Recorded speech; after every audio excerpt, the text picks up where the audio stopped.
Mi hija me dijo te amo, mamá, y olvidó colgar el teléfono.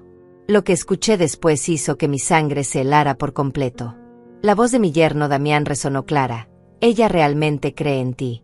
Los medicamentos están funcionando. Pronto ni siquiera va a recordar dónde escondió el dinero.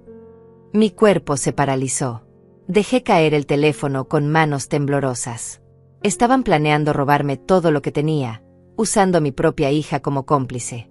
Soy Esmeralda, tengo 73 años, y en ese momento entendí que la demencia que creía estar sufriendo no era real. Me estaban envenenando lentamente, haciéndome creer que perdía la memoria para justificar el robo de mis ahorros. Pero cometieron un error fatal. Subestimaron a una mujer que había sobrevivido a la pobreza, enviudez y traiciones familiares durante décadas. Esa mañana había comenzado como cualquier otra. Preparé mi café en la cocina color crema, con esas paredes que mi esposo había pintado hace 40 años. Los rayos de sol entraban por la ventana, iluminando las fotografías familiares que colgaban del aparador de madera. Fotos de Amalia cuando era niña, sonriendo con sus vestidos rojos en las fiestas escolares. Fotos de nuestra boda, de cumpleaños, de navidades felices. Todo mentira ahora. Amalia había llamado como todos los martes, preguntando por mi salud, diciéndome que tomara las vitaminas que Damián me había conseguido. Esas malditas pastillas que me hacían sentir confundida, mareada, olvidadiza. Son para tu edad, mamá, me decía con voz dulce. Te van a ayudar con la memoria. Qué ingenua fui al creerle. Durante meses había notado que mi mente se nublaba después de tomar esas píldoras. Perdía las llaves, olvidaba nombres, me costaba recordar conversaciones recientes. Amalia y Damián insistían en que era normal, que era parte del envejecimiento. Incluso sugirieron que tal vez necesitaba ayuda para manejar mis finanzas, que ellos podrían encargarse de mis cuentas bancarias. La llamada había terminado con nuestro ritual de siempre. Te amo, mamá, me dijo Amalia con esa voz que ahora se era actuada. Yo también te amo, hija, le respondí, sintiendo ese calor en el pecho que solo una madre puede sentir. Pero ella no colgó. El teléfono siguió conectado y yo, por alguna razón, no lo noté de inmediato. Estaba guardando las tazas de café cuando escuché voces lejanas. Al principio pensé que venían de la televisión, pero luego me di cuenta de que salían del teléfono que había dejado sobre la mesa. Me acerqué sigilosamente, con el corazón latiendo cada vez más fuerte. ¿Crees que se está dando cuenta? Era la voz de Amalia, pero diferente. Fría. Calculadora. No seas paranoica, respondió Damián con ese tono arrogante que siempre me había molestado. Los medicamentos están funcionando perfectamente. Cada día está más confundida. Mis piernas comenzaron a temblar. Me aferré al respaldo de la silla, tratando de procesar lo que estaba escuchando. Mi propia hija, la niña que había criado con tanto amor y sacrificio, estaba hablando de drogarme como si fuera un experimento. ¿Y si alguien se da cuenta? Los vecinos podrían sospechar, insistió Amalia. La escuché caminar, sus tacones resonando contra el piso. Nadie va a sospechar nada, le aseguró Damián. Una anciana que desarrolla demencia es lo más normal del mundo. Y cuando ya no pueda recordar dónde escondió el dinero, tendremos poder legal sobre sus finanzas. Ahí fue cuando se me cayó el teléfono. El sonido del aparato golpeando contra las baldosas resonó por toda la cocina. La llamada se cortó inmediatamente. Me quedé allí, de pie, mirando el teléfono en el suelo como si fuera una serpiente venenosa. Todo cobraba sentido ahora.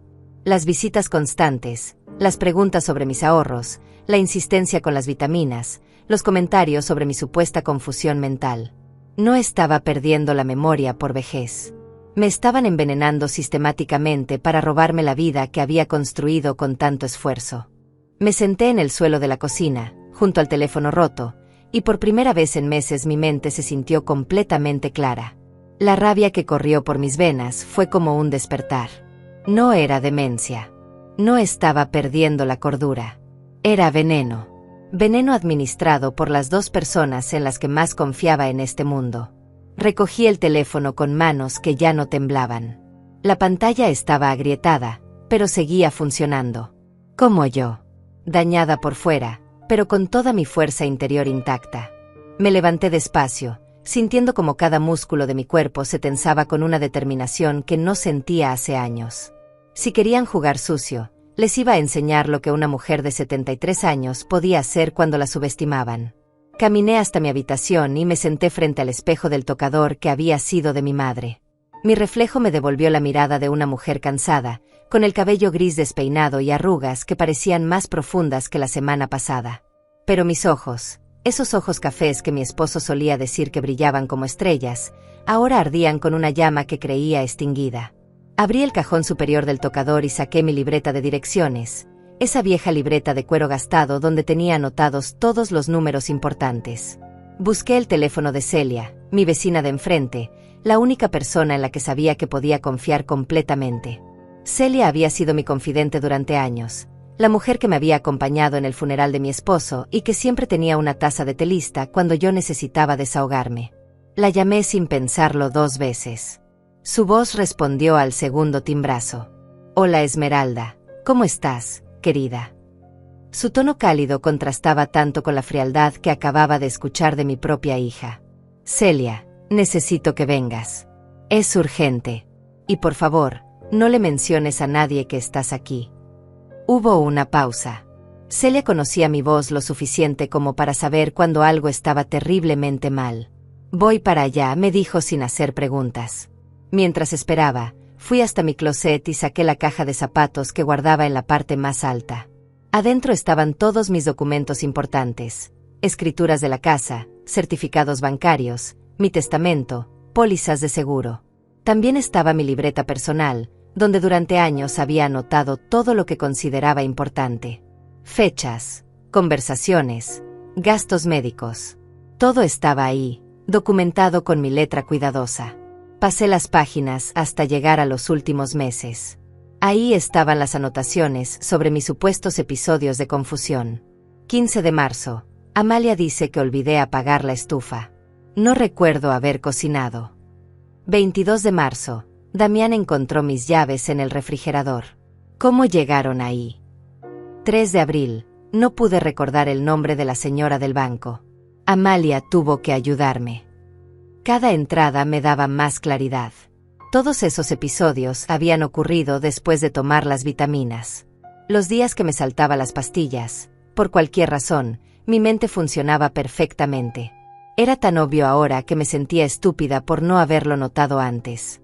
El timbre sonó y corrí a abrir. Celia estaba parada en mi puerta, con su vestido verde oliva y una expresión de preocupación genuina. «Esmeralda, te ves terrible. ¿Qué pasó?» Me hizo a un lado para entrar, y cerré la puerta con más fuerza de la necesaria. «Siéntate», le dije. «Lo que te voy a contar va a sonar increíble, pero necesito que me creas». Le relaté todo. La llamada que no se cortó, las voces de Amalia y Damián, las pastillas, los episodios de confusión, todo. Celia me escuchó sin interrumpir, pero vi cómo sus ojos se iban abriendo más y más con cada detalle. Cuando terminé, se quedó en silencio durante varios minutos, procesando la información. «Dios mío, Esmeralda», murmuró finalmente. Eso es abuso de ancianos. Es un crimen federal». Sus palabras me golpearon como una bofetada. Crimen federal.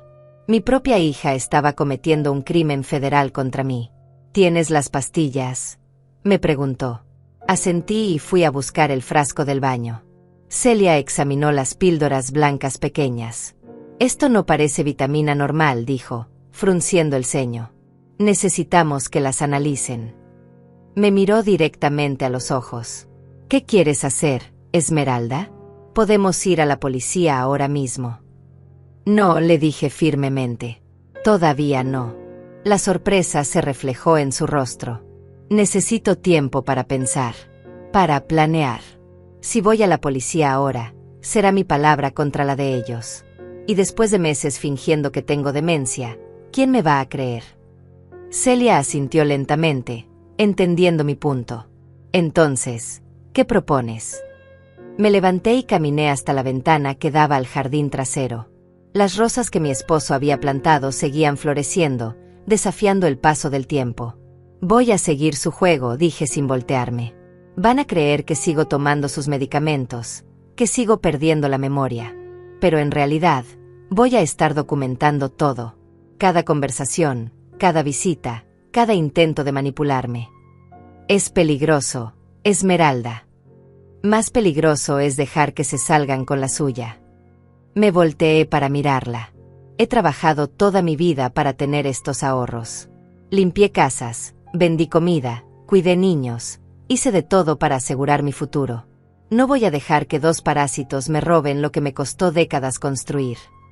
Esa tarde, después de que Celia se fue prometiendo ayudarme en todo lo que necesitara, me senté a hacer un plan. Si Amalia y Damián querían jugar al gato y el ratón, les iba a dar el espectáculo de sus vidas. Pero ellos no sabían que el ratón había descubierto todas las trampas. Guardé las pastillas en un lugar seguro, donde pudiera seguir sacándolas del frasco pero sin tomarlas. Cada mañana, fingiría tragarlas y después las escupiría cuando nadie me viera. Actuaría confundida en los momentos precisos, pero mantendría mi mente clara para observar y planear. Mi teléfono sonó. Era Amalia. Hola mamá, ¿cómo te sientes? Su voz falsa me revolvió el estómago, pero forcé una sonrisa que se reflejó en mi tono. Hola mi amor. Un poco cansada, pero bien. Acabo de tomar mis vitaminas. Perfecto, mamá. Te quiero mucho. Cuando colgué, susurré para mí misma, yo también te quería, Amalia. Pero eso se acabó. Los siguientes días fueron los más difíciles de mi vida. Tener que fingir demencia frente a mi propia hija requería una fuerza que no sabía que poseía. Cada mañana, cuando Amalia llegaba con su sonrisa falsa y sus preguntas sobre mi salud, tenía que actuar como la anciana confundida que ellos creían que era. Pero por dentro, mi mente trabajaba como una máquina calculando cada movimiento. El miércoles por la mañana, Amalia llegó más temprano de lo usual. Traía una bolsa de papel con mi desayuno favorito, pan dulce de la panadería del centro. Buenos días, mamá, me dijo besándome la frente. Te traje algo rico. Su actuación era perfecta. Si no hubiera escuchado esa conversación telefónica, habría creído que era la hija más amorosa del mundo. Me senté en la mesa de la cocina mientras ella preparaba el café. ¿Ya tomaste tus vitaminas?, me preguntó, como todas las mañanas. ¿Cuáles vitaminas?, respondí, poniendo esa expresión perdida que había estado practicando frente al espejo. Vi cómo sus ojos se iluminaron. Creyó que su plan estaba funcionando aún mejor de lo esperado. Las que están en tu baño, mamá. Las que te ayudan con la memoria. Fue hasta el botiquín y regresó con el frasco. Aquí tienes. Me dio la pastilla con un vaso de agua, observándome mientras me la llevaba a la boca. La mantuve bajo mi lengua hasta que ella se distrajo sirviendo el café, entonces la escupí en mi servilleta. Mamá, tengo que hablar contigo sobre algo importante, me dijo sentándose frente a mí. Su tono había cambiado, se había vuelto más serio. Damián y yo hemos estado hablando sobre tu situación. Creemos que tal vez sería mejor si nosotros te ayudáramos con tus finanzas. Ya sabes, para que no tengas que preocuparte por pagar cuentas o manejar el banco. Ahí estaba. El primer movimiento real. Mantuve mi expresión confundida. ¿Mis finanzas? Pero yo manejo bien mi dinero. Mamá, ayer me dijiste que no recordabas haber pagado la luz. Y la semana pasada no podías encontrar tu chequera. Era mentira. Jamás le había dicho eso, pero ella estaba construyendo su narrativa. No recuerdo haber dicho eso, murmuré, frotándome las sienes como si me doliera la cabeza. Exactamente, mamá. Por eso necesitas ayuda. No es tu culpa, es normal a tu edad.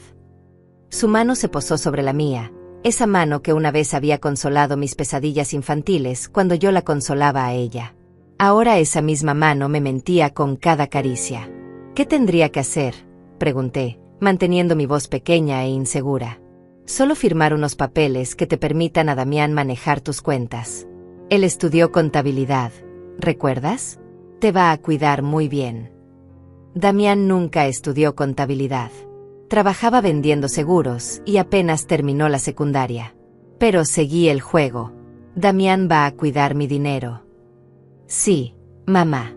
Y yo voy a supervisar todo. Somos familia, nunca te haríamos daño. Cada palabra era como un cuchillo en mi pecho. Está bien, dije finalmente. Si tú crees que es lo mejor. Vi cómo se relajó, como si hubiera ganado la primera batalla. Esa tarde, Después de que se fue, llamé a Celia. Necesito tu ayuda, le dije. Van a venir mañana con papeles para que les dé control de mis finanzas. Hubo un silencio tenso del otro lado de la línea. ¿Y qué vas a hacer? Los voy a firmar, respondí. Su grito de sorpresa me hizo alejar el teléfono de mi oreja. Esmeralda, te volviste loca de verdad. Escúchame, le dije firmemente. Voy a firmar, pero antes voy a mover todo mi dinero. Voy a vaciar mis cuentas y abrir nuevas en otro banco, bajo un nombre ligeramente diferente. Cuando ellos tengan acceso a mis cuentas originales, van a encontrar exactamente 5 pesos. El plan era perfecto en su simplicidad. Durante años, había usado mi nombre completo en los bancos, Esmeralda Guadalupe Morales VDA, de Hernández. Pero en mi acta de nacimiento, mi segundo nombre aparecía como Guadalupe María, un detalle que muy poca gente conocía. Podía abrir cuentas nuevas usando esa variación legal de mi nombre, y técnicamente seguirían siendo mis cuentas legítimas. Es brillante, admitió Celia después de que le expliqué todo. Pero necesitas ayuda para mover tanto dinero sin que sospechen. Tenía razón.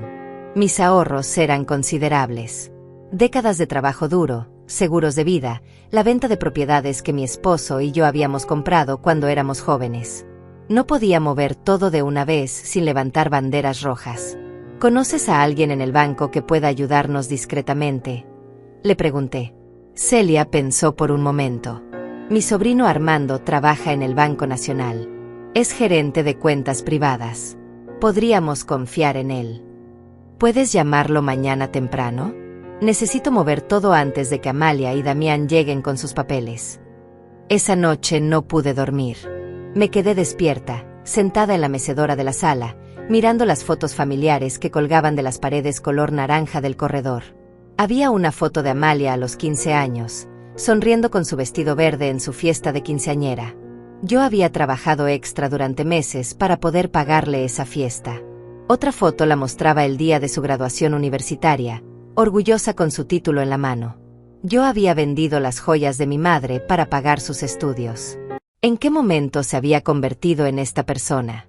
¿Cuándo había decidido que robarle a su propia madre era aceptable? Traté de recordar señales, pistas de que algo estaba mal, pero no podía encontrar nada. Siempre había sido una hija aparentemente amorosa y atenta. Tal vez el problema era Damián. Ese hombre nunca me había gustado. Desde el primer día que Amalia me lo presentó, algo en él me incomodaba. La forma en que miraba mi casa, evaluando, calculando. Las preguntas que hacía sobre mis finanzas, disfrazadas de interés familiar. Los comentarios sobre lo grande que era la casa para una persona sola. El jueves temprano, Celia llegó con su sobrino Armando. Era un hombre de unos 40 años, bien vestido, con una sonrisa genuina que me recordó a su tía. Señora Esmeralda, me dijo estrechándome la mano. Celia me explicó su situación. Es terrible lo que le están haciendo, pero vamos a solucionarlo. Armando había traído todos los papeles necesarios. En menos de 2 horas, había transferido todo mi dinero a cuentas nuevas bajo mi nombre legal completo. Mis cuentas originales quedaron prácticamente vacías, con solo lo suficiente para cubrir los gastos automáticos del mes y evitar que se cerraran por inactividad. ¿Qué pasa si descubren las cuentas nuevas?, le pregunté. Imposible, me aseguró Armando. Están en un banco completamente diferente, bajo una variación legal de su nombre. Tendrían que contratar a un investigador privado para encontrar estas cuentas, y eso les costaría más dinero del que probablemente tienen. A las 3 de la tarde, Amalia llegó acompañada de Damián. Él traía un maletín negro y esa sonrisa falsa que ya conocía tan bien. Hola, suegra, me dijo dándome un beso en la mejilla. Su aliento olía a cigarro barato. ¿Cómo se siente hoy? Un poco confundida, respondí, usando mi voz más frágil. Amalia me explicó que ustedes van a ayudarme con mis cosas del banco. Exactamente, dijo Damián, abriendo su maletín. Aquí tenemos todos los documentos.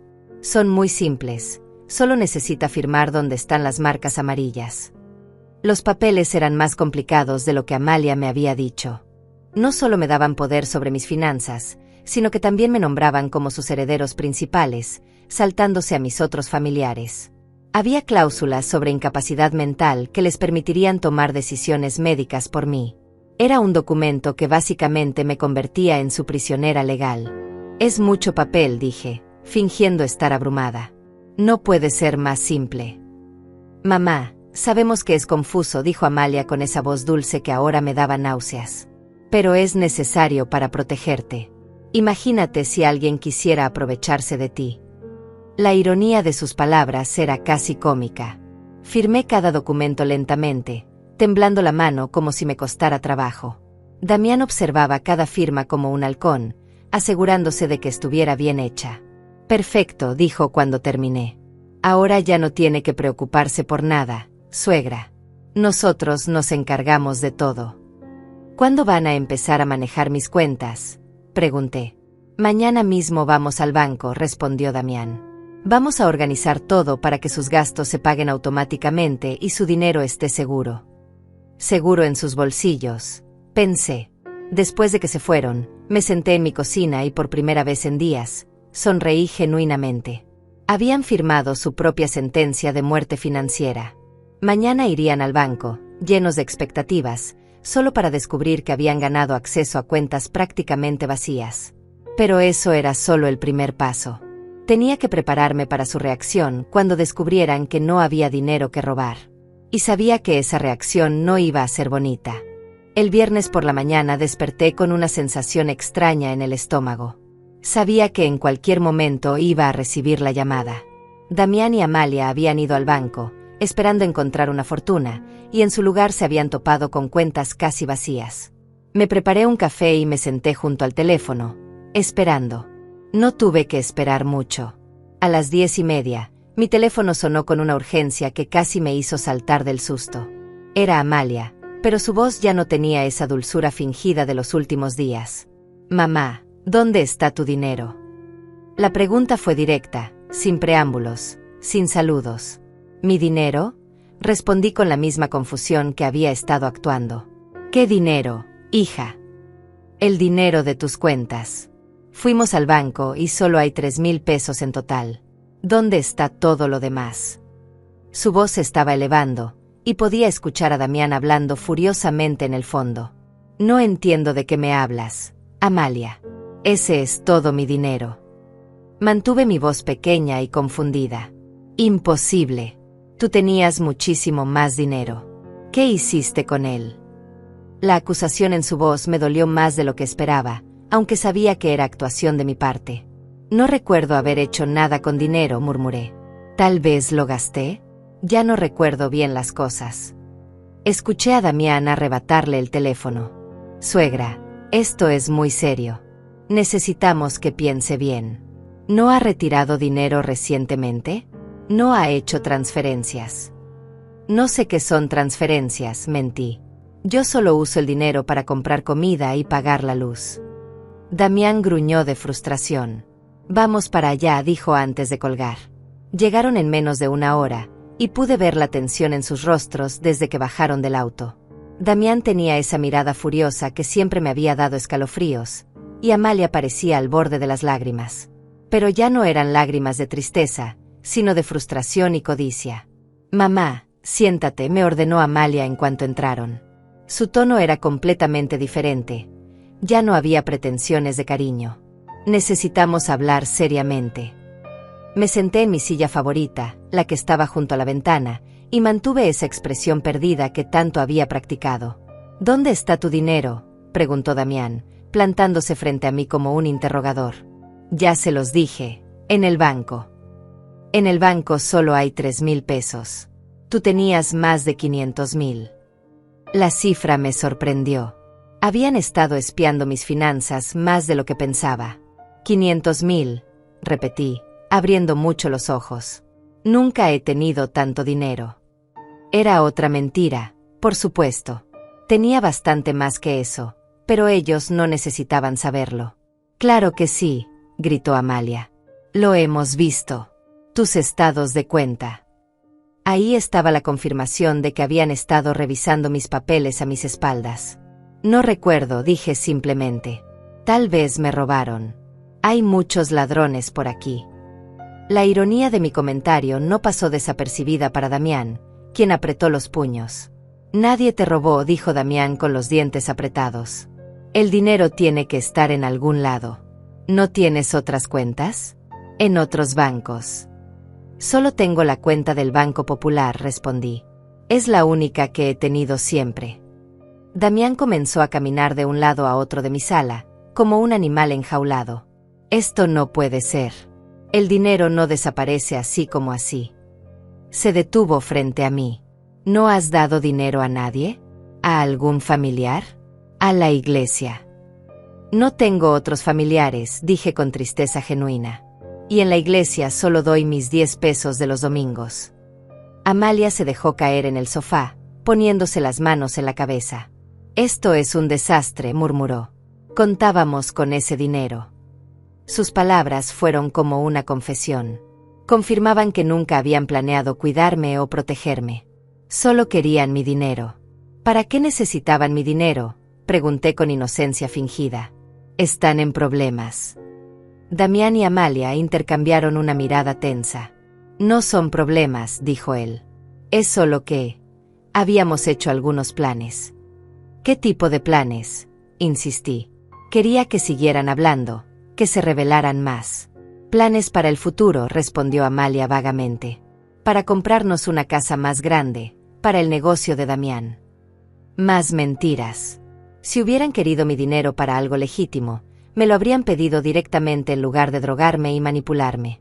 ¿Y ahora qué van a hacer?, pregunté. Damián se acercó más a mí, y por primera vez sentí miedo real. Su expresión había cambiado, se había vuelto más agresiva. Vamos a encontrar ese dinero, dijo en voz baja. Aunque tengamos que voltear esta casa de arriba abajo. Van a buscar en mi casa. Si es necesario, sí, respondió Amalia, y su voz sonaba extraña, como si no fuera ella la que estaba hablando.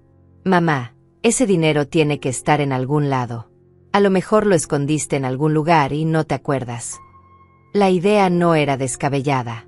Muchas personas mayores escondían dinero en efectivo en sus casas, desconfiando de los bancos. ¿Creen que tengo dinero escondido aquí?, pregunté.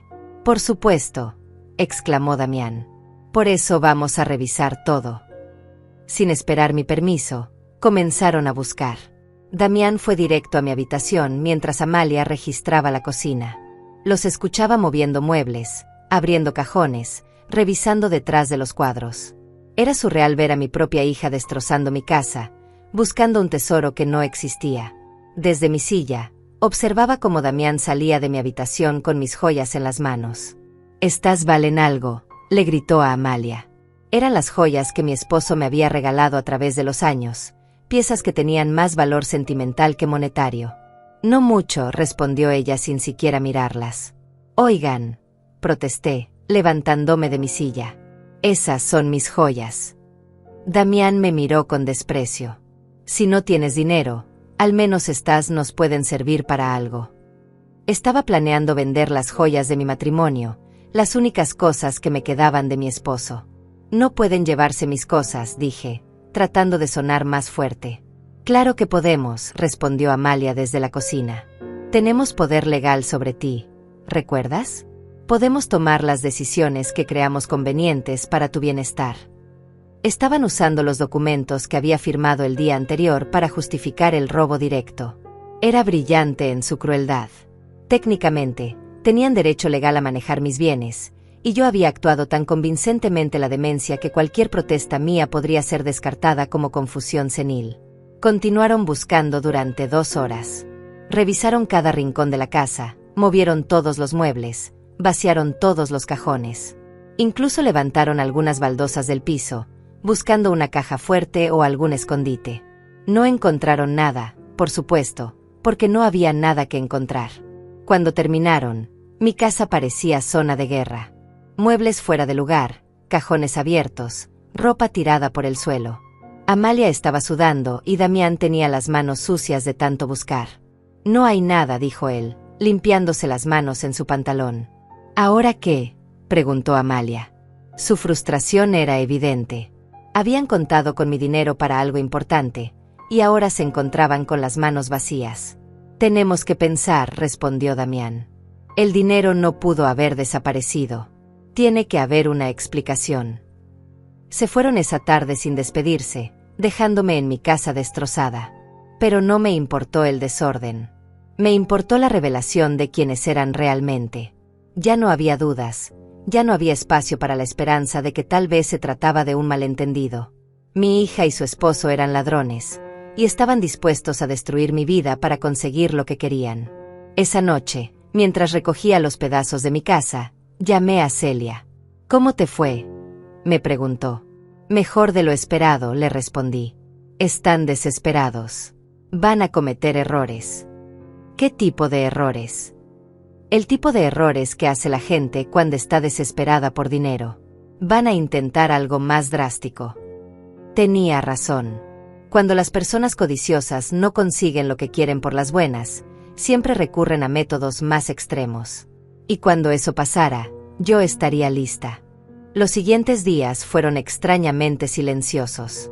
Amalia no me llamó, no vino a visitarme, no preguntó por mi salud.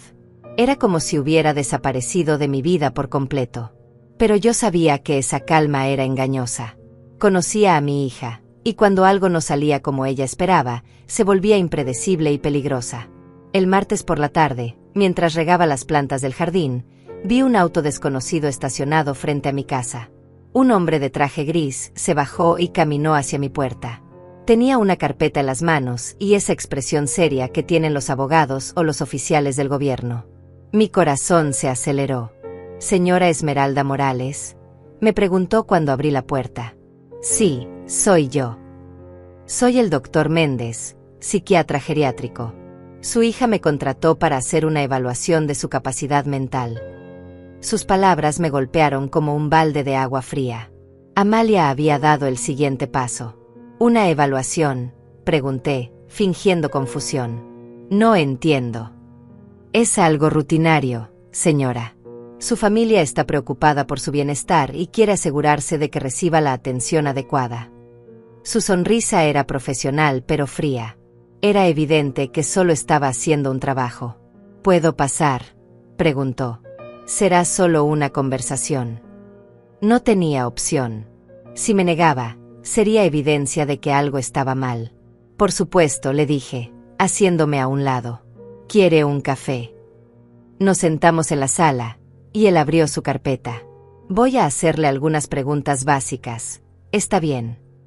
Asentí, preparándome mentalmente para la actuación más importante de mi vida. «¿Puede decirme qué día es hoy?». «Martes», respondí. «¿Qué fecha?». «No estoy segura». «El 15». Era el 18, pero tenía que parecer confundida. «¿Recuerda qué desayunó hoy?». «Creo que... ¿café?». «Sí, café. Pero no recuerdo si comí algo más». «¿Puede decirme el nombre del presidente actual?». Me quedé en silencio por un momento, frunciendo el ceño como si estuviera luchando por recordar. «Peña Nieto», dije finalmente. Hacía años que no era presidente, pero era el tipo de confusión que tendría alguien con demencia. El doctor tomaba notas constantemente. «¿Maneja usted sus finanzas?». «Mi hija me ayuda ahora», respondí. «Es muy difícil para mí recordar los números». «¿Recuerda haber firmado algunos documentos recientemente?». «¿Documentos? No. Bueno, tal vez». Amalia me trajo unos papeles, pero no recuerdo qué decían. Continuó con más preguntas. Mi fecha de nacimiento, el nombre de mi esposo fallecido, mi dirección, mis medicamentos. Respondí algunas correctamente y otras con confusión deliberada. Era un equilibrio delicado. Tenía que parecer deteriorada mentalmente, pero no completamente incompetente. «¿Toma algún medicamento para la memoria?», me preguntó. «Sí, unas vitaminas que me da Amalia». «¿Sabe cómo se llaman?». «No, son unas pastillas blancas pequeñitas». No mencioné que no las había tomado en semanas. «¿Le ayudan?». «No estoy segura. Sigo olvidando cosas». Después de una hora, cerró su carpeta. «Eso es todo por ahora, señora Morales. Ha sido muy cooperativa». Se levantó para irse, pero antes de llegar a la puerta se volteó. Su hija me pidió que le recomendara que considerara un hogar para adultos mayores. Hay lugares muy buenos donde pueden cuidarla mejor. Mi sangre se heló. Un hogar de ancianos. Por supuesto. Si me declaraban mentalmente incapacitada y me encerraban en una institución, tendrían control total sobre todo lo que quedara de mis bienes. Sería el plan perfecto. ¿Un hogar? Pregunté con voz pequeña. ¿Por qué? Yo estoy bien aquí. Su hija está preocupada por su seguridad. Vivir sola puede ser peligroso para alguien en su condición. Pero esta es mi casa, murmuré. Lo entiendo, pero a veces tenemos que tomar decisiones difíciles por nuestro propio bien. Después de que se fue, me quedé sentada en mi sala, temblando de rabia. Ya no era solo dinero lo que querían. Querían mi libertad, mi casa, mi vida. Querían borrarme completamente para tener acceso a todo lo que había construido. Llamé a Celia inmediatamente. Vinieron por mí, le dije en cuanto contestó. ¿Quién? Un psiquiatra. Amalia lo mandó para declararme loca. Hubo un silencio tenso. ¿Qué vas a hacer? Necesito acelerar mis planes. Ya no puedo esperar más. Esa noche, saqué todos los documentos que había estado guardando. Estados de cuenta de mis cuentas nuevas, copia de las transferencias que había hecho, grabaciones de voz que había estado haciendo cada día documentando todo lo que pasaba. También tenía las pastillas que supuestamente debía tomar, guardadas en un frasco pequeño como evidencia. Pero necesitaba más. Necesitaba prueba directa de sus intenciones. Una confesión, una conversación grabada, algo que no pudiera ser negado o explicado. Y tenía una idea de cómo conseguirlo. Al día siguiente, llamé a Amalia. Hija, le dije con voz temblorosa, estoy muy confundida. Vino un doctor ayer y no entendí bien lo que quería. Tranquila, mamá. Era solo una revisión de rutina. Me van a llevar a un hospital. No es un hospital, mamá. Es un lugar donde van a cuidarte mejor que yo. ¿No me quieres más?, pregunté, inyectando toda la tristeza posible en mi voz. Claro que te quiero, pero ya no puedo cuidarte como necesitas. Es muy difícil para mí. Sus palabras sonaban ensayadas, como si hubiera practicado esa conversación. ¿Cuándo me van a llevar? Pronto, mamá. Damián está arreglando los papeles. ¿Y mi casa? ¿Quién va a cuidar mi casa? No te preocupes por eso. Nosotros nos encargamos de todo. Por supuesto que se iban a encargar. Vendiendo mi casa y quedándose con el dinero. ¿Puedes venir a verme hoy?, le pedí. Quiero hablar contigo. No puedo hoy, mamá. Estoy muy ocupada. Por favor, Amalia. Tengo miedo. Mi voz quebrada debió tocar algo en ella, porque suspiró. Está bien. Voy en la tarde, pero solo un rato. Llegó a las 5, acompañada de Damián como siempre. Pero esta vez traían más papeles. Mamá, necesitamos que firmes esto, me dijo Damián sin preámbulos. ¿Qué es? Es para el hogar donde vas a vivir. Necesitan autorización para internarte. Miré los papeles. Eran formularios de internamiento voluntario, pero sabía que una vez que los firmara, ya no habría nada de voluntario en mi estadía. ¿Cuándo me van a llevar? Mañana, respondió Amalia. Ya pagamos el primer mes. ¿Con qué dinero?, pregunté, fingiendo confusión. Con tu dinero, mamá. Por eso necesitábamos acceso a tus cuentas. Era otra mentira. Mis cuentas estaban vacías, así que debían haber pagado con su propio dinero, dinero que no tenían y que esperaban recuperar de mis supuestas fortunas escondidas. Pero yo no tengo dinero, dije. Ya lo buscamos y no encontramos nada. Damián se tensó. El dinero va a aparecer, suegra. Estas cosas toman tiempo. ¿Y si no aparece? Va a aparecer, insistió, pero su voz sonaba menos segura. Firmé los papeles con mano temblorosa, asegurándome de que mi firma se viera menos firme que en documentos anteriores. Todo tenía que parecer consistente con mi supuesto deterioro mental. ¿Puedo llevar mis cosas?, pregunté. Solo lo básico, respondió Amalia. Ropa, productos de aseo. No necesitas mucho más. Mis fotos. Tal vez una o dos. La frialdad en su voz me partió el corazón. Estaba dispuesta a separarme incluso de mis recuerdos. ¿Y si quiero salir? El hogar tiene reglas, mamá. No puedes salir sola en tu condición. Después de que se fueron, supe que había llegado el momento. No podía esperar más. Mañana vendrían por mí, me llevarían a una institución donde estaría completamente a su merced, y entonces sí que sería imposible demostrar que todo había sido un engaño. Llamé a Celia. Necesito que me hagas un favor. Mañana temprano, antes de que lleguen, quiero que vengas con una cámara de video. Vamos a grabar todo. ¿Estás segura? Es arriesgado.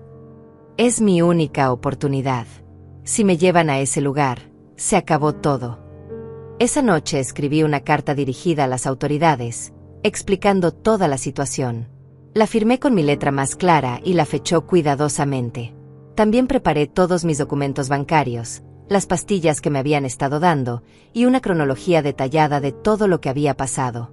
Si iba a caer, no iba a caer sola. Y si Amalia y Damián pensaban que podían encerrarme y robarme todo, estaban a punto de descubrir que habían subestimado gravemente a una mujer que había sobrevivido 73 años de vida dura. La guerra estaba a punto de comenzar, y yo tenía la intención de ganar. La mañana del día que me iban a llevar al hogar de ancianos, desperté antes del amanecer. Había dormido muy poco, pero mi mente estaba más clara que nunca. Sabía que las próximas horas determinarían el resto de mi vida. O lograba exponer la verdad, o perdería todo para siempre. Celia llegó a las 7 de la mañana con una cámara de video pequeña que había conseguido prestada de su nieta. ¿Estás segura de esto?, me preguntó mientras ajustaba el aparato. Es la única manera, le respondí. Si no documento lo que va a pasar hoy, nadie me va a creer después. Escondimos la cámara detrás de unos libros en el estante de la sala, dirigida hacia el sofá donde sabía que me iban a sentar para hablar. Celia se iba a quedar en la cocina, fuera del alcance de la cámara, pero donde pudiera escuchar todo. ¿Y si se dan cuenta?, me preguntó. No se van a dar cuenta. Están tan concentrados en su plan que no van a notar nada más. A las 9 en punto, Amalia y Damián llegaron con una maleta. Buenos días, mamá, me dijo Amalia con esa voz falsa que ya conocía tan bien. ¿Ya estás lista? Me había vestido con mi vestido más viejo, el de color café que me quedaba un poco grande, para parecer más frágil. Creo que sí, respondí con voz pequeña. Aunque todavía no entiendo por qué tengo que irme. Ya te explicamos, mamá. Es por tu bien. Damián inspeccionó la casa con la mirada, como si ya fuera suya. Empacaste tus medicinas. ¿Cuáles medicinas?, pregunté, fingiendo confusión. Las vitaminas que te damos, respondió Amalia con un suspiro. Están en el baño. Fue por las pastillas y regresó con el frasco. Tienes que seguir tomándolas en el hogar, me dijo. Son muy importantes para tu salud. ¿Para qué son exactamente?, pregunté, mirando directamente a la cámara oculta. Necesitaba que quedara grabada su respuesta. Para tu memoria, mamá. Para que no empeores. Era una mentira tan grande que me costó trabajo mantener mi expresión neutral. Esas pastillas eran exactamente lo que me había estado empeorando. ¿Y si no me las tomo, qué pasa? Te vas a poner peor, respondió Damián. Por eso es importante que sigas el tratamiento. Celia apareció desde la cocina. Buenos días, les dijo con una sonrisa forzada. Vine a despedirme de Esmeralda. Amalia no parecía muy feliz de verla, pero no podía decir nada sin parecer grosera. Hola, doña Celia. Sí, nos vamos ya. ¿A dónde la llevan exactamente?, preguntó Celia, manteniendo un tono casual. A un hogar especializado, respondió Damián. Un lugar donde pueden cuidar mejor a personas con problemas como los de ella. ¿Problemas de qué tipo?, insistió Celia. Era perfecto. Estaba consiguiendo que ellos mismos explicaran su diagnóstico falso. Mamá tiene demencia, dijo Amalia directamente. Ya no puede vivir sola. Es peligroso para ella. ¿Demencia?, repitió Celia, fingiendo sorpresa. Pero si ayer hablamos y se veía bien. Los síntomas van y vienen, explicó Damián. Por eso es tan peligroso. ¿Y quién va a cuidar la casa mientras está internada?, preguntó Celia. Amalia y Damián intercambiaron una mirada. Nosotros nos vamos a encargar, respondió él. Alguien tiene que mantener la propiedad. ¿Se van a mudar aquí? Tal vez, dijo Amalia vagamente. Dependiendo de cómo evolucione la situación de mamá. Yo sabía exactamente lo que significaba eso. Una vez que me tuvieran encerrada, iban a vender mi casa y quedarse con el dinero. Todo estaba perfectamente planeado. ¿Y si me quiero regresar? Pregunté con voz inocente. Puedo regresar cuando quiera. Eso va a depender de los doctores, respondió Damián. Ellos van a evaluar si estás lo suficientemente bien para vivir sola. En otras palabras, nunca. Una vez que estuviera adentro, iban a asegurarse de que nunca saliera. ¿Cuánto cuesta el hogar?, preguntó Celia. Era una pregunta brillante. Damián se puso tenso. Eso no es asunto suyo, le dijo con frialdad. Solo queremos saber si Esmeralda va a estar bien cuidada, insistió Celia. Por supuesto que sí, respondió Amalia. Es un lugar muy bueno. Cuesta 5,000 pesos al mes. 5,000 pesos mensuales. Con las cuentas bancarias vacías que ellos habían encontrado, ¿de dónde iban a sacar ese dinero cada mes? Era obvio que esperaban encontrar mis ahorros reales en algún momento, o que planeaban vender mi casa rápidamente. Es mucho dinero, comentó Celia inocentemente. ¿Cómo lo van a pagar? Eso ya está resuelto, respondió Damián, pero su incomodidad era evidente. Mamá tiene recursos. Pensé que habían dicho que no encontraron dinero en sus cuentas, dijo Celia. Era perfecta haciendo estas preguntas incómodas. El dinero va a aparecer, insistió Damián. Estas cosas toman tiempo. Su frustración estaba comenzando a mostrarse. ¿Y si no aparece? Va a aparecer, repitió, pero su voz sonaba menos convencida. Me levanté lentamente del sofá. ¿Puedo ir al baño antes de irme? Por supuesto, mamá. Pero date prisa, no queremos llegar tarde.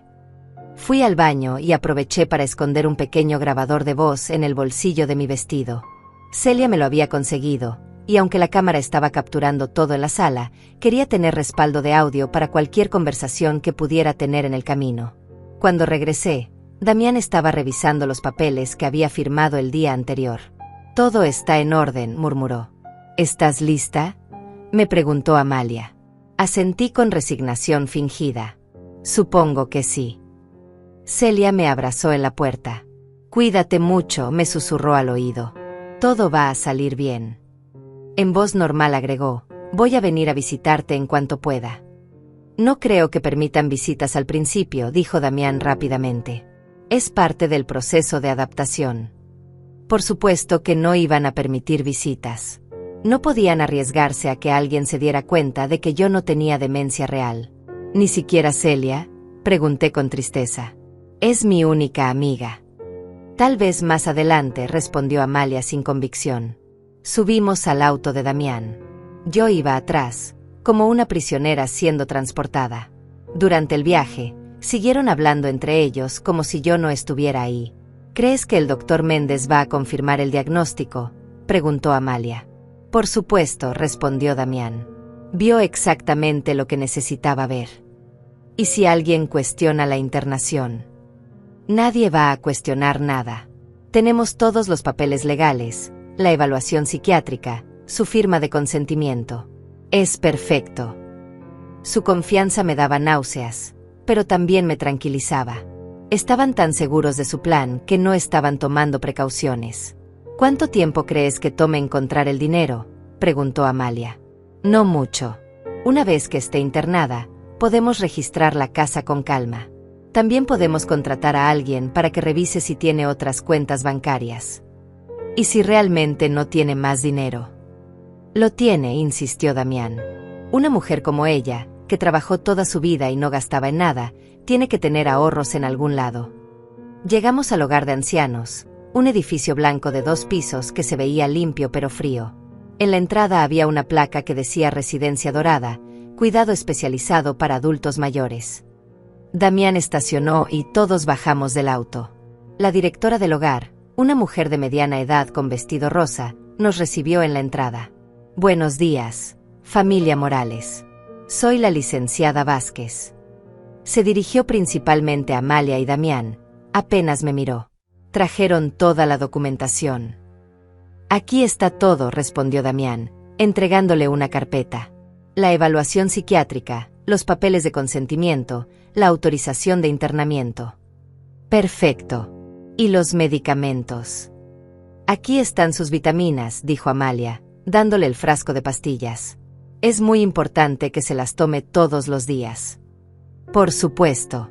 Nuestro personal médico se encargará de administrar todos los medicamentos apropiadamente. La licenciada finalmente me miró. Señora Morales, ¿cómo se siente hoy? Confundida, respondí honestamente. No entiendo bien por qué estoy aquí. Es normal, señora. Muchos de nuestros residentes se sienten así al principio, pero va a ver que pronto se va a sentir como en casa. Su sonrisa profesional no llegaba a sus ojos. Era evidente que para ella yo era solo otro número, otra pensión mensual. ¿Puedo ver mi habitación?, pregunté. Por supuesto. Familia, ¿quieren acompañarla? Sí, respondió Amalia. Queremos asegurarnos de que esté cómoda. Caminamos por un pasillo largo con olor a desinfectante. Las paredes estaban pintadas de un color amarillo pálido que se suponía era alegre, pero solo me parecía deprimente. Mi habitación era pequeña y espartana. Una cama individual, un closet pequeño, una silla junto a la ventana.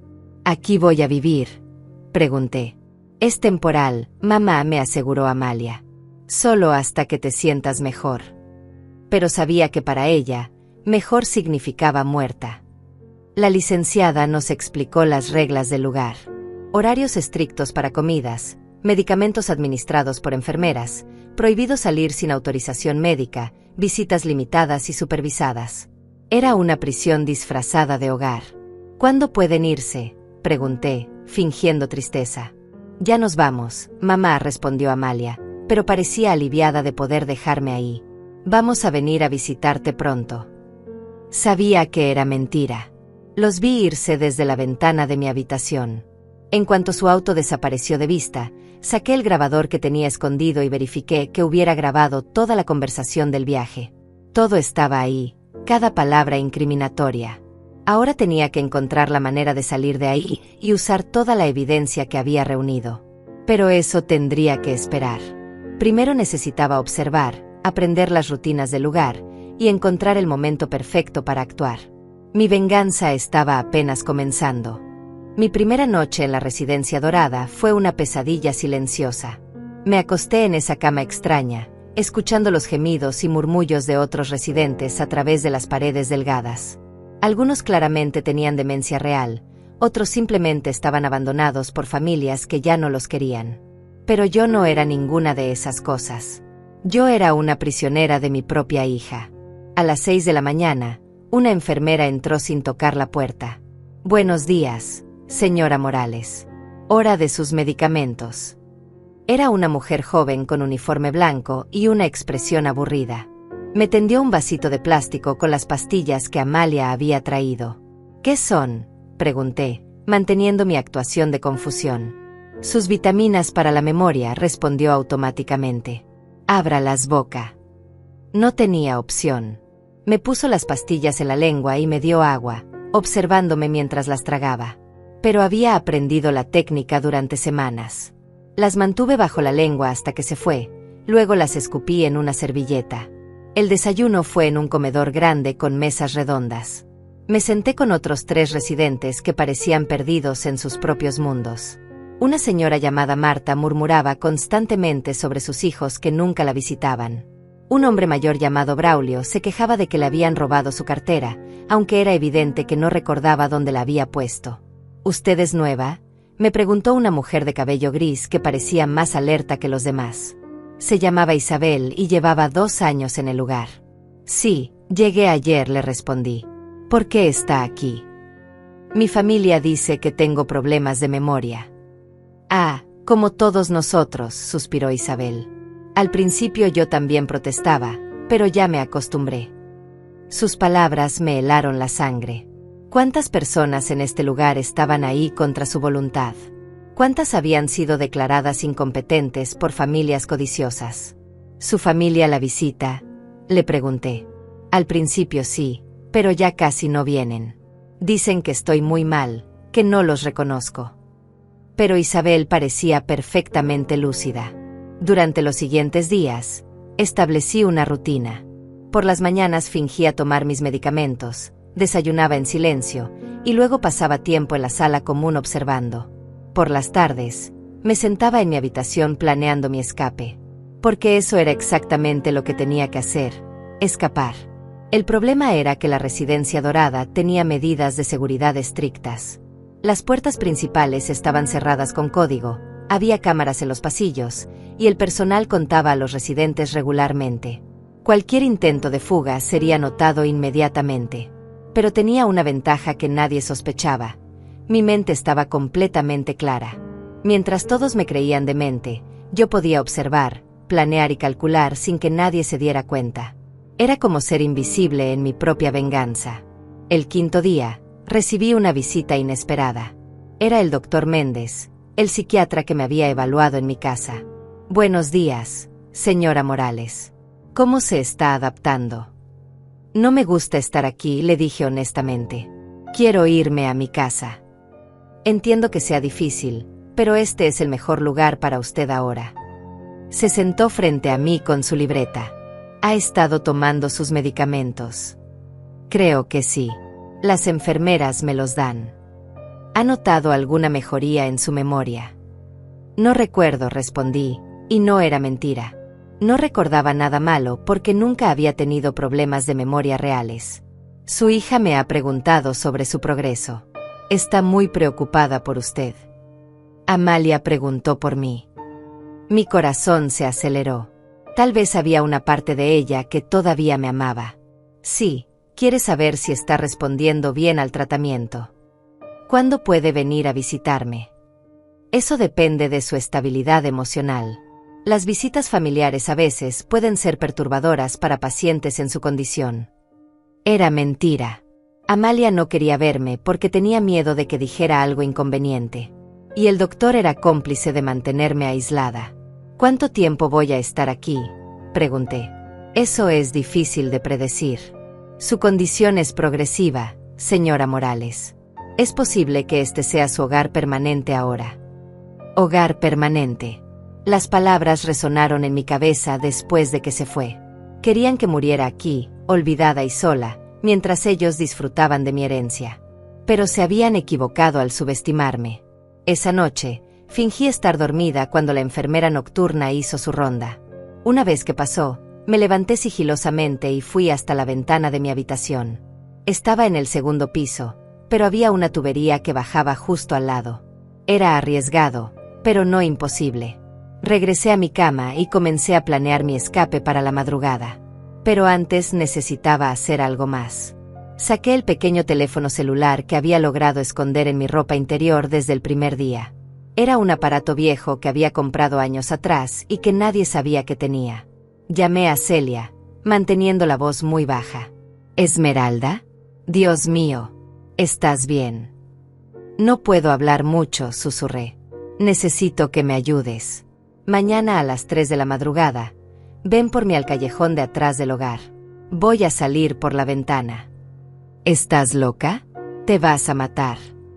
Es mi única oportunidad. Si me quedo aquí, van a ganar. ¿Qué quieres que haga después de recogerte? Llevarme a la casa de Armando. Él puede ayudarme con los aspectos legales. Tengo toda la evidencia que necesito para exponerlos. Celia aceptó, aunque pude escuchar el miedo en su voz. Colgué y me preparé para la noche más importante de mi vida. A las 2:30 de la madrugada, me vestí con mi ropa más oscura y até mis sábanas para hacer una cuerda improvisada. Era arriesgado, pero había escalado peores obstáculos en mi juventud. Abrí la ventana lentamente, tratando de no hacer ruido. El aire frío de la madrugada me golpeó la cara. Miré hacia abajo y calculé la distancia. Era factible, pero tenía que ser cuidadosa. Un mal movimiento y todo terminaría muy mal. Até un extremo de mi cuerda de sábanas al radiador de la habitación y dejé caer el otro extremo por la ventana. No llegaba hasta el suelo, pero me acercaba lo suficiente como para usar la tubería para el resto del descenso. Respiré profundo y comencé a bajar. Mis manos de 73 años se aferraban a las sábanas con una fuerza que no sabía que aún tenía. Pie a pie, mano a mano, descendí por el costado del edificio como una fugitiva en la noche. Cuando llegué al final de mi cuerda improvisada, me las arreglé para alcanzar la tubería. Estaba fría y resbaladiza, pero logré deslizarme el resto del camino hasta el suelo. Mis piernas temblaron cuando toqué tierra firme, pero lo había logrado. Corrí hacia el callejón trasero donde Celia me estaba esperando en su auto viejo. «No puedo creer que lo hayas hecho», me susurró mientras me subía al asiento del pasajero. «Vámonos antes de que se den cuenta», le dije. Manejamos en silencio durante varios minutos. Yo miraba constantemente por el espejo retrovisor, esperando ver luces de patrulla persiguiéndonos. Pero no había nadie. Mi escape había sido exitoso. «¿A dónde vamos?», preguntó Celia. «A casa de Armando. Él vive en las afueras de la ciudad». Durante el camino, le conté todo lo que había pasado en el hogar, las pastillas forzadas, el aislamiento, la conversación con el doctor. «Es una conspiración completa», murmuré. «Todos están involucrados». Llegamos a casa de Armando a las 4 de la madrugada. Tuvo que despertar, pero cuando le expliqué la situación, nos invitó a pasar inmediatamente. «Esto es muy serio», dijo después de escuchar mi historia. «Estamos hablando de múltiples crímenes, abuso de ancianos, fraude, administración de sustancias no autorizadas, confinamiento ilegal». «¿Qué puedo hacer?», le pregunté. «Primero, vamos a documentar todo oficialmente. Luego vamos a presentar denuncias criminales y civiles. Pero necesitamos actuar rápido. En cuanto se den cuenta de que escapaste, van a tratar de cubrirse». Armando tenía razón. Probablemente en unas pocas horas descubrirían mi ausencia en el hogar. Amalia y Damián entrarían en pánico cuando se dieran cuenta de que su víctima perfecta había desaparecido. Pero esta vez, yo estaba preparada para la batalla. Saqué todos los documentos que había guardado, las grabaciones, las pastillas como evidencia, los papeles bancarios, la cronología de eventos. «Tengo todo lo que necesitamos», le dije a Armando. «Ahora solo necesitamos usar todo esto para destruirlos». «Vamos a hacer más que destruirlos», respondió Armando con una sonrisa sombría. «Vamos a asegurarnos de que paguen por cada día de sufrimiento que te causaron». Mi venganza estaba a punto de comenzar oficialmente. A las 7 de la mañana, el teléfono de Armando sonó con insistencia. Era exactamente lo que habíamos estado esperando. «Buenos días», contestó con voz profesional. «Sí, soy el abogado de la señora Esmeralda Morales». Pude escuchar la voz histérica de Amalia del otro lado de la línea, aunque no las palabras exactas. «Entiendo su preocupación», continuó Armando, manteniendo un tono calmado. «Sí, estoy al tanto de que la señora Morales dejó la residencia. De hecho, está aquí conmigo en este momento». Hubo un silencio tenso, luego gritos más fuertes. «No, no fue un secuestro. Ella vino por su propia voluntad. Me pasó el teléfono. Quiere hablar contigo». Respiré profundo antes de tomar la llamada. «Hola, Amalia». «Mamá, ¿dónde estás? Estamos desesperados. El hogar nos llamó diciendo que habías desaparecido». Su voz sonaba genuinamente preocupada, pero yo ya no me dejaba engañar por sus actuaciones. «Estoy bien, hija. Estoy donde debo estar». «Pero mamá, escapaste por una ventana. Te pudiste haber matado. ¿Por qué hiciste eso?». «Porque ya no quería estar encerrada en ese lugar». Mi voz era firme, sin rastro de la confusión que había estado fingiendo durante semanas. Hubo una pausa. Pude escuchar a Damián hablando rápidamente en el fondo. «Mamá, estás confundida.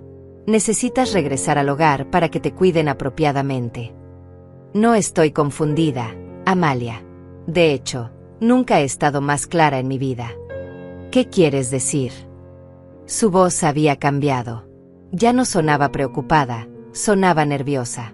«Quiero decir que sé exactamente lo que me estabas haciendo. Las pastillas, la manipulación, el robo». Silencio total del otro lado. «No sé de qué me hablas, mamá». «Claro que sabes. Sé sobre los medicamentos que me dabas para hacerme creer que tenía demencia. Sé que querían robar mis ahorros. y sé que planeaban dejarme encerrada en ese hogar hasta que muriera. Cada palabra era como un martillo golpeando un clavo. Mamá, estás delirando. Necesitas ayuda médica urgente. Pero su voz temblaba. La única que necesita ayuda eres tú, Amalia, porque lo que me hiciste es un crimen federal. No hice nada malo. Solo trataba de cuidarte. Le pasé el teléfono de vuelta a Armando. Señorita Amalia, soy el licenciado Armando Vázquez. Represento legalmente a su madre. Le sugiero que venga a mi oficina esta tarde a las 3 para discutir esta situación civilizadamente. Pude escuchar protestas del otro lado. Sí, su madre tiene representación legal ahora. Y sí, estamos completamente conscientes de las implicaciones criminales de lo que ha estado ocurriendo. Después de colgar, Armando me miró con una sonrisa. Están entrando en pánico. Eso es bueno para nosotros. ¿Crees que van a venir? Van a venir. No tienen opción. Si no vienen, presentamos las denuncias penales inmediatamente. Pasamos la mañana preparando nuestro caso. Armando había contactado a un laboratorio privado para analizar las pastillas que me habían estado dando. También había organizado que un médico independiente me examinara para confirmar que no tenía demencia ni ningún otro problema cognitivo. El doctor Herrera va a venir a las 11, me explicó Armando. Va a hacer una evaluación completa de tu estado mental. Necesitamos documentación oficial de que estás perfectamente competente. ¿Y si el doctor Méndez dice lo contrario? El doctor Méndez va a tener muchas preguntas que responder. Su evaluación fue claramente fraudulenta. El doctor Herrera llegó puntualmente. Era un hombre mayor, con cabello blanco y una presencia tranquilizadora. Señora Morales, entiendo que ha pasado por una situación muy difícil. Me examinó durante 2 horas, haciendo preguntas sobre mi historia personal, mi memoria, mi capacidad de razonamiento. Sus funciones cognitivas están completamente normales, me informó al final. No hay evidencia de demencia, deterioro mental o cualquier condición que afecte su capacidad de tomar decisiones. Sus palabras fueron como música para mis oídos. ¿Puede poner eso por escrito? Por supuesto. Voy a preparar un reporte detallado. A las 2:30, Celia llegó con más evidencia. Había estado vigilando mi casa y había tomado fotografías de Amalia y Damián entrando y saliendo con cajas. Están sacando cosas, me informó. Creo que están tratando de vender tus pertenencias antes de que regreses. Perfecto, dijo Armando. Eso nos da más evidencia de sus intenciones criminales. Revisó las fotografías que Celia había tomado. Esto muestra claramente que están saqueando tu propiedad sin autorización. A las 3 en punto exactamente, Amalia y Damián llegaron a la oficina de Armando. Los vi desde la ventana bajándose de su auto. Amalia se veía terrible, con ojeras y el cabello despeinado. Damián caminaba con esa agresividad que siempre me había inquietado. Entraron a la oficina como una tormenta. ¿Dónde está mi madre?, exigió Amalia sin saludar. Está aquí, en la sala de juntas, respondió Armando calmadamente. Está bien. Está perfectamente bien. De hecho, está mejor de lo que ha estado en meses. Cuando entraron a la sala de juntas y me vieron sentada ahí, completamente lúcida y alerta, sus caras fueron un poema. La sorpresa en los ojos de Amalia fue genuina. Era como si viera un fantasma. Mamá, te ves diferente. Me veo como siempre me he visto, Amalia. Solo que ahora ya no finjo estar confundida. Damián fue directo al grano. No entiendo qué está pasando aquí, pero mi suegra tiene demencia diagnosticada. Necesita regresar al hogar inmediatamente. Su suegra no tiene demencia, respondió Armando, poniendo el reporte del doctor Herrera sobre la mesa. Aquí está la evaluación médica independiente que lo confirma. Damián leyó el documento con creciente pánico. Esto es imposible. El doctor Méndez confirmó el diagnóstico. El doctor Méndez va a tener que explicar cómo llegó a un diagnóstico tan erróneo, dijo Armando fríamente. Amalia, dije, mirando directamente a mi hija, ¿sabes qué contenían realmente esas vitaminas que me dabas? Su cara se puso pálida. Eran vitaminas normales, mamá. No, no lo eran. Estamos haciéndolas analizar en un laboratorio independiente. Pronto sabremos exactamente qué sustancias me estabas administrando sin mi conocimiento. Esto es ridículo, intervino Damián. Ustedes están confundiendo a una anciana enferma. La única confundida aquí era yo, le respondí. Confundida porque confiaba en ustedes. Confundida porque creía que mi propia hija me amaba. Armando abrió una carpeta y sacó varios documentos. Tenemos evidencia de múltiples crímenes. Administración no autorizada de sustancias, abuso de ancianos, fraude, confinamiento ilegal, robo. Cada palabra era como una bofetada. ¿Robo?, protestó Amalia. Nunca robamos nada. Ah, no. ¿Y estas fotografías de ustedes sacando mis pertenencias de mi casa? Armando puso las fotos que Celia había tomado sobre la mesa. ¿Qué estaban haciendo exactamente? Damián se puso de pie bruscamente. No tenemos que escuchar esto. Vámonos. Amalia. Pero Amalia no se movió. Estaba mirando las fotografías con expresión de horror, como si apenas se diera cuenta de lo que habían estado haciendo. Siéntese, señor, le ordenó Armando a Damián. Porque tengo algo más que mostrarles. Puso un pequeño reproductor de audio sobre la mesa. Esto es una grabación de la conversación que tuvieron en el auto camino al hogar de ancianos. Presionó play, y la voz de Damián llenó la habitación. Una vez que esté internada, podemos registrar la casa con calma. También podemos contratar a alguien para que revise si tiene otras cuentas bancarias. La cara de Damián se puso roja de furia. ¿De dónde sacaron eso?, rugió. Eso es una violación de privacidad. Su suegra tenía derecho a grabar conversaciones sobre ella misma, respondió Armando. Especialmente cuando esas conversaciones revelaban planes criminales. Amalia finalmente habló, pero su voz era apenas un susurro. Mamá. Yo no quería. Damián me dijo que era la única manera. ¿La única manera de qué?, le pregunté. ¿De robarme? ¿De destruir mi vida? No fue mi idea, gritó de repente. Todo fue idea de él. Yo no quería hacerte daño.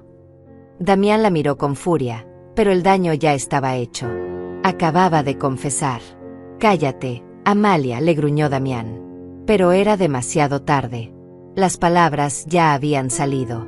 Él me dijo que era la única manera de conseguir dinero rápido, continuó Amalia, las lágrimas corriendo por sus mejillas. Dijo que tú ni siquiera te ibas a dar cuenta.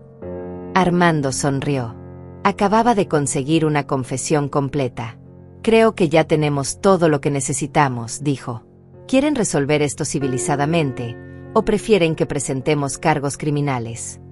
La guerra había terminado. Y yo había ganado. La confesión de Amalia cambió todo en esa sala de juntas. Vi cómo Damián la miraba con un odio que nunca antes había mostrado tan abiertamente. Su plan perfecto se había desmoronado por completo, y ahora su propia esposa lo había traicionado. Eres una idiota, le siseó entre dientes. Acabas de arruinar todo. Ya estaba arruinado, le respondí antes de que Amalia pudiera hablar. Desde el momento que decidieron drogar a una anciana para robarle sus ahorros. Mi voz sonaba más fuerte de lo que había sonado en meses. Por primera vez en mucho tiempo, me sentía completamente yo misma. Armando cerró la grabadora y se recostó en su silla. Bueno, ahora que tenemos una confesión grabada, podemos proceder de dos maneras. Podemos ir directamente a la fiscalía con toda esta evidencia, o podemos llegar a un acuerdo que evite que ustedes terminen en prisión. Damián se puso de pie violentamente, tirando su silla. Esto es extorsión. No, señor. Esto es justicia, respondió Armando calmadamente. Su suegra tiene derecho a buscar reparación por los daños que le causaron.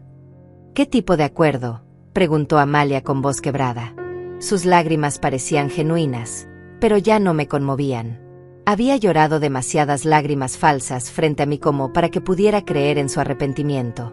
Primero, dijo Armando, van a devolver todo lo que han tomado de la casa de la señora Morales. Cada objeto, cada documento, cada centavo. No hemos tomado dinero, protestó Damián. Porque no había dinero que tomar, le respondí con una sonrisa. Se preguntan dónde están mis verdaderos ahorros. La expresión de Damián me confirmó que seguían esperando encontrar mi dinero en algún lugar. Mis ahorros están perfectamente seguros, en cuentas que ustedes nunca van a poder tocar. Su cara se contorsionó con rabia. ¿Dónde? Eso ya no es asunto suyo. Segundo, continuó Armando, van a firmar una confesión completa de sus acciones, admitiendo el abuso, la manipulación y el intento de fraude. ¿Y tercero? Preguntó Amalia. Tercero, van a compensar a la señora Morales por daños emocionales y gastos legales. ¿Cuánto? 50,000 pesos, respondió Armando. Era una cantidad significativa, pero no imposible de conseguir. No tenemos ese dinero, gritó Damián. Entonces tendrán que encontrarlo, dije fríamente. Tal como planeaban hacer con el mío. ¿Y si aceptamos todo eso? Preguntó Amalia. Entonces no presentamos cargos criminales, respondió Armando. Pero hay una condición más. Puso una orden de restricción sobre la mesa. No pueden acercarse a la señora Morales nunca más. Ni llamadas, ni visitas, ni contacto de ningún tipo. La expresión de Amalia se quebró completamente. ¿Nunca más? Ni siquiera puedo hablar con mi madre. Perdiste ese derecho cuando decidiste envenenarme, le respondí. Una hija que es capaz de drogar a su propia madre para robarla no es realmente una hija. Mamá, por favor. No me llames mamá. Ya no tienes derecho a llamarme así. Las palabras salieron con una frialdad que me sorprendió incluso a mí. Pero era necesario. Tenía que cortar todos los lazos con estas personas que habían tratado de destruir mi vida. Damián finalmente habló, su voz llena de veneno. Esto no va a terminar aquí, vieja. Vamos a encontrar la manera de... ¿De qué? Lo interrumpí. ¿De lastimarme más? ¿De intentar matarme? Porque eso es lo que estaban haciendo, ¿verdad? Me estaban matando lentamente. No era nuestra intención. Comenzó a decir Amalia. Claro que era su intención. Querían que muriera confundida y sola en ese hogar, para poder quedarse con todo lo que había trabajado durante 73 años. Mi voz se elevó, toda la rabia contenida saliendo finalmente. Tienen 1 hora para decidir, anunció Armando. ¿Aceptan el acuerdo, o presentamos cargos criminales esta misma tarde? Se levantó y abrió la puerta de la sala de juntas. Pueden usar la sala de espera para discutirlo. Después de que salieron, me quedé sentada en silencio por varios minutos. Todo había terminado. Después de semanas de terror, manipulación y humillación, finalmente tenía el control de la situación. Pero el triunfo se sentía agridulce. Había ganado, pero había perdido a mi hija en el proceso. ¿Estás bien?, me preguntó Celia, tomando mi mano. Estoy mejor que bien, le respondí. Estoy libre. ¿Crees que van a aceptar el acuerdo? No tienen opción. Damián es un cobarde, y Amalia está demasiado asustada para arriesgarse a ir a la cárcel. 45 minutos después, regresaron a la sala de juntas. Amalia tenía los ojos rojos de tanto llorar, y Damián se veía derrotado. Aceptamos, murmuró él. Todas las condiciones. Armando había preparado todos los documentos. Firmaron la confesión completa, el acuerdo de restitución y la orden de restricción. También se comprometieron a devolver todos mis objetos personales antes del final de la semana. ¿El dinero?, preguntó Armando. Lo vamos a conseguir, respondió Damián. Tenemos 1 semana, ¿verdad? 1 semana exacta. Si no, presentamos los cargos automáticamente. Cuando terminaron de firmar todo, Amalia me miró una última vez. Mamá. Esmeralda. Lo siento. De verdad lo siento. No respondí. No había nada que decir. Las disculpas no iban a borrar lo que me habían hecho. Se fueron sin decir nada más. Los vi desde la ventana subirse a su auto y alejarse. Era la última vez que los vería, y extrañamente, eso no me causó tristeza. Solo alivio. 1 semana después, recibí un cheque por 50,000 pesos. También recibí todas mis pertenencias de vuelta, incluyendo las joyas que Damián había tratado de vender. Los análisis de laboratorio confirmaron que las vitaminas contenían sedantes y drogas que podían causar confusión y pérdida de memoria a largo plazo. Regresé a mi casa, que ahora se sentía verdaderamente mía otra vez. Celia me ayudó a reacomodar todo y a cambiar las cerraduras. ¿No te sientes sola?, me preguntó. Para nada, le respondí. Me siento en paz. Un mes después, decidí hacer algo que nunca había considerado antes. Doné la mitad del dinero de la compensación a una organización que ayudaba a víctimas de abuso de ancianos. Hay muchas personas como yo, le expliqué a la directora de la organización. Gente que no tiene la suerte de descubrir a tiempo lo que les están haciendo. También cambié mi testamento completamente. Dejé mi casa y mis ahorros a organizaciones benéficas y a Celia, quien había sido más familia para mí que mi propia hija. Amalia y Damián no recibirían ni un centavo. 6 meses después, me enteré por los periódicos de que Damián había sido arrestado por estafar a otros ancianos. Aparentemente, lo que me había hecho a mí no era un caso aislado. Había estado operando un esquema para robar a personas mayores durante años. Amalia había solicitado el divorcio inmediatamente. Esa noticia me confirmó que había tomado la decisión correcta. No solo había salvado mi propia vida, sino que había ayudado a exponer a un criminal que estaba lastimando a otras personas vulnerables. Ahora, sentada en mi jardín por las tardes, regando las rosas que mi esposo plantó hace tantos años, me siento completamente en paz. Perdí a una hija, pero recuperé mi dignidad, mi libertad y mi vida. A veces Celia me pregunta si extraño a Amalia. La respuesta es complicada. Extraño a la niña que crié, a la joven que se graduó de la universidad gracias a mis sacrificios. Pero esa persona ya no existe.